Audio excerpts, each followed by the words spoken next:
Assalamualaikum warahmatullahi wabarakatuh. Apa kabar Bapak Ibu semuanya? Video kali ini kita buat untuk dua informasi. Yang pertama adalah pengumuman khusus bagi pelamar TMS, di mana di sini ada beberapa informasi tambahan terkait pendaftaran yang mulai membludak, juga ada yang belum bisa mendaftar, serta informasi formasi guru yang dialihkan ke tenaga teknis.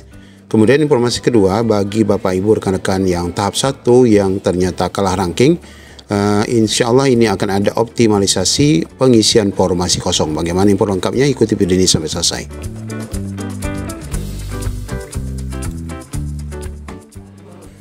Ya, informasi pertama kita akan jelaskan dulu bagi rekan-rekan yang dinyatakan TMS yang saat ini mendaftar pada gelombang kedua ya. Di sini informasi pertamanya bahwa pemerintah melalui Panselnas telah memberikan kesempatan untuk mendaftar pada seksi kedua bagi beberapa kriteria yang sudah kita jelaskan, yaitu yang terdata di database PKN, kemudian masih bekerja dan aktif bekerja ya pastinya. Nah, kemudian Bapak Ibu adalah yang kemarin TMS administrasi tahap 1. Jadi, bukan yang tidak datang ujian ya. Sekali lagi dijelaskan, yang TMS tahap 1. Alasan apapun yang tidak datang ujian, apalagi nilainya rendah dan kalah bersaing dengan peserta lain di seksi kompetensi, itu tetap tidak bisa mendaftar, hanya yang TMS administrasi.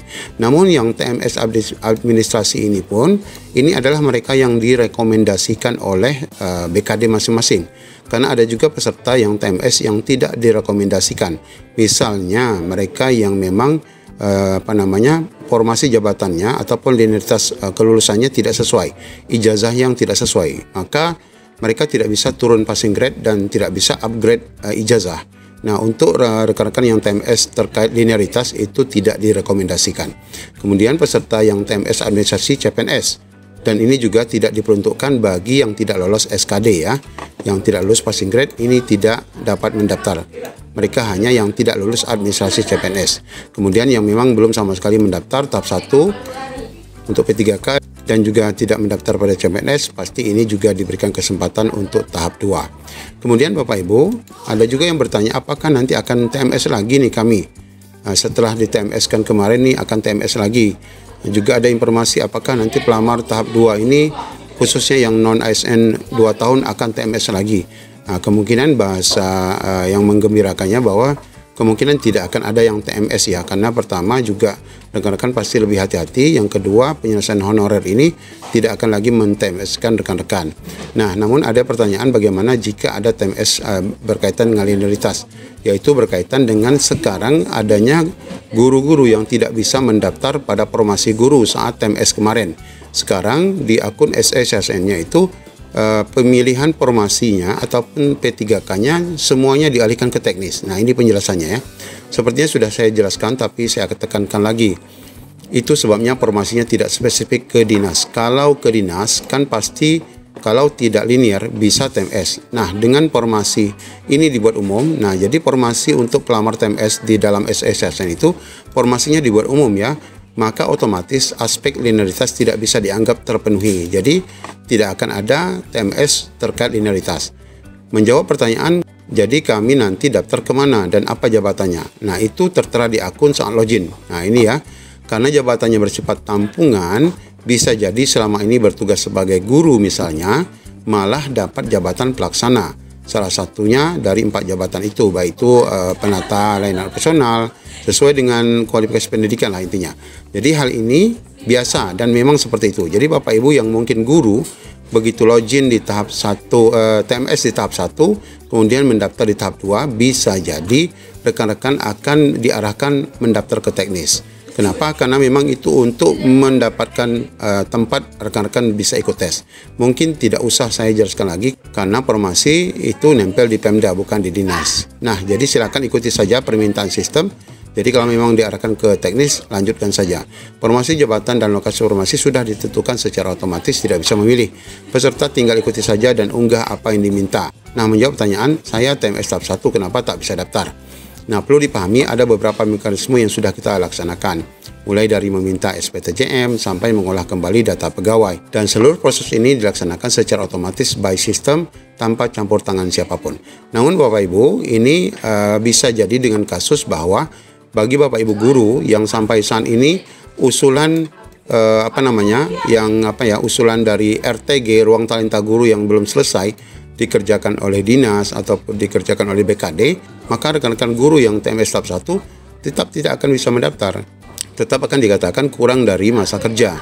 Nah, untuk guru itu harus diselesaikan dulu rekomendasi RTG dalam ruang talenta guru agar rekan-rekan semua bisa mendaftar, di mana batas waktu untuk pengisian RTG ini sampai 27 Desember ya 2024. Atau mereka yang tidak bisa mendaftar ini memang sudah tidak aktif bekerja atau penyebab lain yang menyebabkan tidak memenuhi syarat.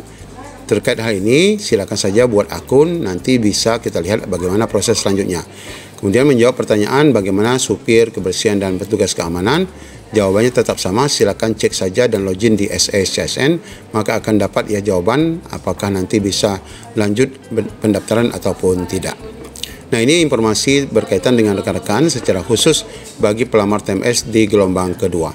Kemudian bagi rekan-rekan yang dinyatakan kalah ranking, di sini kita akan memberikan informasi terkini bahwa terdapat beberapa formasi yang dinyatakan masih kosong ya. Nah, kita akan mengacu pada informasi di dalam Kep 4 RB, di salah satu Kep 4 RB, yaitu 347 untuk teknis, sama halnya nakes dan guru, bahwa dalam hal masih terdapat kebutuhan yang tidak terpenuhi, artinya masih ada formasi kosong, setelah dipenuhi oleh poin ke-30, yaitu pembelakuan prioritas pemenuhan formasi, saat rekan-rekan sudah ditempatkan tetapi ternyata masih ada formasi kosong. Nah, nanti rekan-rekan yang lulus ya, yang memang kalah ranking itu, kebutuhan itu nanti yang kosong formasi dapat diisi oleh pelamar ya, dari jabatan dan kualifikasi pendidikan yang sama, dari penempatan lokasi berbeda. Jadi misalnya rekan-rekan mendaftar di OPDA dengan formasi tertentu, ternyata OPDA formasi itu sudah penuh, sehingga rekan-rekan bisa jadi masuk pada paruh waktu, tetapi di OPDB itu ada formasi yang kualifikasinya sama, tetapi ternyata di sana pelamarnya tidak ada. Nah, rekan-rekan yang pelamar dari OPDA ini dapat dipindahkan nanti ke OPDB untuk menduduki formasi yang kosong itu. Nah, inilah optimalisasi untuk rekan-rekan yang sudah lulus tahap 1. Namun demikian tentu nanti penempatan optimalisasi itu tetap dengan urutan kelulusan ya, ataupun misalnya akan dilihat ranking dari nilai CAT rekan-rekan semua, yang jika dalam rekan-rekan yang kalah ranking itu atau yang memiliki kualifikasi sama itu melebihi dari 1 atau 2 orang. Nah, inilah satu-satunya harapan bagi rekan-rekan yang kalah ranking yang dicadangkan untuk menjadi paruh waktu bisa tetap mendapatkan penuh waktu jika nanti diberlakukan optimalisasi bagi rekan-rekan semua. Ya, demikian Bapak Ibu informasi yang dapat kami sampaikan. Assalamualaikum warahmatullahi wabarakatuh.